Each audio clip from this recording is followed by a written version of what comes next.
Bismillahirrahmanirrahim. Assalamualaikum warahmatullahi wabarakatuh. Assalatu wassalamu ala asrafil anbiya'i wal mursalin wa ala alihi wa sahbihi ajmain, amma ba'du. Pertama-tama mari kita panjatkan puji dan syukur atas kehadirat Allah Subhanahu wa taala yang telah memberikan kita banyak nikmat. Dan mari kita panjatkan salawat kepada Nabi besar kita, Nabi Muhammad sallallahu alaihi wasallam, yang telah menuntun kita dari zaman gelap gulita hingga terang benderang ini. Pada kesempatan kali ini, izinkan saya untuk menyampaikan sedikit tausiah tentang tanda pertama keberhasilan atas puasa. Nabi Muhammad SAW pernah memberikan beberapa standar atau kriteria ibadah khususnya di bulan Ramadan yang kita tunaikan sampai detik ini. Di antaranya ada dalam hadis Bukhari nomor hadis 1894 dan Muslim 1151. Satu kali Nabi Muhammad SAW pernah berkata, "As-siyamu junnatun." Puasa adalah perisai. Maka siapa yang menunaikan ibadah puasa dengan perisai yang ia raih, maka ia mampu untuk mencegah, menolak, dan menghindari segala perbuatan yang bertujuan dosa atau ajakan-ajakan yang mengarah kepada kemaksiatan. Dan tentu saja kita bisa menghindari hal-hal bodoh yang seharusnya tidak dilakukan.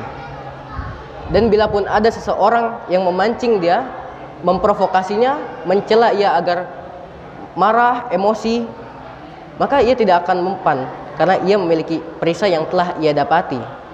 Maka siapapun yang menunaikan puasa dengan benar, ia menjaga lisannya, menjaga pikirannya, menjaga perilakunya, bau dan aroma yang keluar dari lisannya lebih wangi, lebih harum dari kasturi saat di hadapan Allah nanti.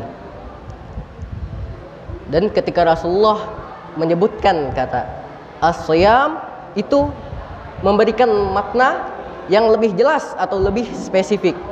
Bukan hanya menahan atau puasa yang biasanya, namun dengan aturan tertentu.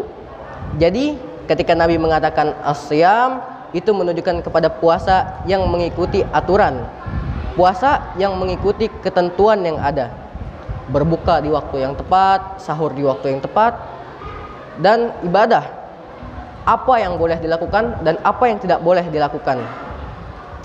Puasa yang ketika dilakukannya dengan aturan dan tata tertib seperti ini, maka akan melahirkan sebuah perisai pada diri kita yang akan membentengi, yang mencegah dan menolak semua hal yang bertujuan untuk bermaksiat ataupun dosa. Dan perisai ini membuahkan tanda pertama keberhasilan kita atas puasa yang kita tunaikan. Latihan dimaksud dan hasil yang dimaksud itu terkonfirmasi dalam bentuk karakter, dijelaskan oleh Nabi dalam bentuk perisai. Jadi standar puasa yang pertama itu ialah menimbulkan sebuah perisai. Dicirikannya oleh Nabi, ia terbebas dari semua hal-hal yang kotor, perbuatan yang kotor, dan tidak juga berperilaku bodoh dan melakukan hal-hal yang seharusnya tidak dilakukan. Dan kita sudah tahu dosa-dosa yang dilarang oleh Allah. Mencuri dilarang, membohongi dilarang, mencela dilarang. Maka orang-orang yang puasa itu bisa menempatkan dirinya. Kapan kita melakukan hal ini, kapan melakukan hal itu. Maka dari puasa yang seperti ini, itu akan membentuk kepada seorang sebuah karakter yang baik perilakunya, tutur katanya baik, dermawan, rendah hati, dan beretika. Maka dinilai oleh Nabi, orang-orang yang menahan dirinya dari perkataan yang kotor, karena ia menghindari perkataan yang kotor, dan kotor itu sifatnya buruk, bau, dan tidak sedap. Maka orang-orang yang berkata kasar itu, lisannya itu tidak wangi di hadapan Allah. Maka sebaliknya pula, orang-orang yang mampu untuk menahan dirinya dari perbuatan yang kotor, jorok, dan membuktikan keberhasilan puasanya maka Allah akan hadiahi. Lisannya akan menjadi wangi saat kembali ke hadapan Allah di hari kiamat. Ini yang dijelaskan oleh ulama. Maka dari menahan lisan saja Allah sudah memberikan hadiah itu. Nanti saat ia kembali kepada Allah, maka ia akan kembali dengan wangi harum yang keluar dari lisannya, karena mampu merubah dirinya menjadi pribadi yang lebih baik lewat puasanya. Maka semoga dengan menunaikan ibadah puasa di bulan Ramadan ini, kita bisa merubah diri kita jadi lebih baik. Yang dulunya sering bermaksiat, maka tinggalkan. Yang dulunya sering melakukan hal-hal yang berbuat dosa, maka tinggalkan. Dan coba untuk melangkah pada langkah yang benar.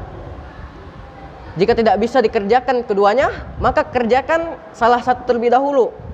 Maka tinggalkan dulu maksiat. Nanti akan terbawa itu arusnya. Lama-kelamaan setiap langkah kita merasa, saya sudah meninggalkan ini, dan saya harus melangkah pada jalan yang benar. Sedikit demi sedikit. Semoga Ramadan tahun ini kita bisa menjadikan diri kita jadi lebih baik dan bertahan sampai pada akhirnya kita dipanggil oleh Allah Subhanahu wa taala di hari kiamat. Jadi kita bisa bilang kesempatan yang Allah berikan kepada kita sangatlah besar. Dan saya bilang, orang yang tidak memanfaatkan kesempatan yang Allah berikan, maka ia adalah orang paling rugi di akhirat nanti. Mudah-mudahan kita termasuk orang yang dipanggil oleh Allah dalam keadaan kita sudah memiliki banyak amal yang telah kita kumpulkan di dunia. Dan kita memiliki satu tanda keberhasilan puasa kita, yaitu kita membawa wangi dan harum yang keluar dari lisan kita saat berhadapan Allah dengan Allah nanti. Dan orang puasa itu memiliki dua kebahagiaan. Yang pertama ialah bahagia saat berbuka puasa di dunia, dan berbahagia saat kembali ke hadapan Allah di akhirat. Mungkin ini saja yang dapat saya sampaikan pada tausiah kali ini. Mudah-mudahan bermanfaat untuk kita semua, karena khairun nas anfa'uhum linnas. Sebaik-baiknya manusia ialah yang bermanfaat bagi orang lain. Unzur maqala wa la tanzur man qala. Wabillahi taufiq wal hidayah. Wassalamualaikum warahmatullahi wabarakatuh.